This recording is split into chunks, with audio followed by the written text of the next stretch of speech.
Un des aspects de la théorie du changement à appréhender est le qui. Qui sont les partenaires clés que je vais impliquer et engager directement ou indirectement dans la réalisation du projet?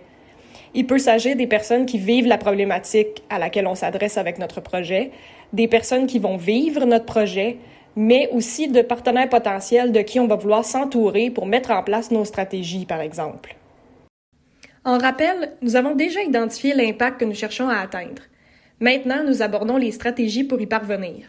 Dans un premier temps, il est important de déterminer les usagers ou bénéficiaires auprès desquels nous devons agir pour concrétiser cet impact. D'abord, pensons à nos bénéficiaires, le groupe de personnes visées par le changement positif. Ce sont eux qui vivent la problématique que nous cherchons à résoudre. Souvent, ce sont nos usagers, c'est-à-dire les personnes qui utiliseront notre solution. Mais le bénéficiaire peut être différent de l'usager. La distinction entre bénéficiaire et usager réside dans le fait que le bénéficiaire est celui qui profite directement du changement positif résultant de notre action. C'est la personne ou le groupe de personnes directement impactées par l'amélioration que nous cherchons à apporter.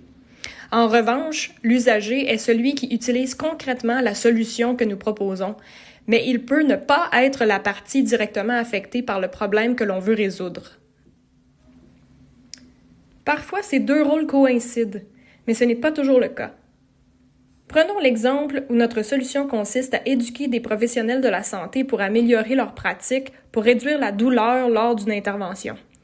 Ici, les médecins sont les usagers de notre solution, car ce sont eux qui appliqueront les changements dans leurs pratiques.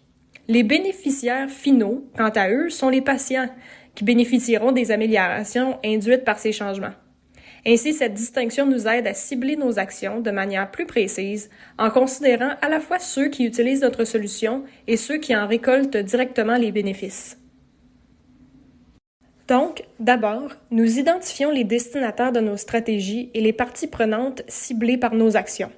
Cependant, la phase suivante consiste à repérer les individus clés que nous devons mobiliser dès le début pour mettre en œuvre les stratégies que nous avons identifiées.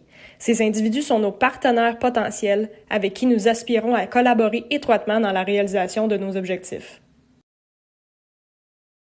En fonction des meilleures stratégies identifiées, nous décidons celles que nous allons mettre en place en équipe projet et celles pour lesquelles nous aurons besoin de partenaires. Pour identifier ces partenaires potentiels, il faut bien connaître les acteurs déjà actifs sur des stratégies similaires pour éviter la duplication des actions. L'identification de ces partenaires potentiels dépend souvent de la géographie et d'autres facteurs spécifiques. Il est important de noter que pour résoudre des problématiques complexes telles que l'itinérance, une collaboration impliquant plusieurs organisations peut être nécessaire, nécessitant une coordination efficace pour maximiser l'impact des efforts déployés. Il est également crucial d'identifier les raisons pour lesquelles nous souhaitons collaborer afin de choisir les bons partenaires. Travailler à identifier les parties prenantes dans le cadre de notre théorie du changement prend du temps et doit s'affiner au fur et à mesure de la conception du projet.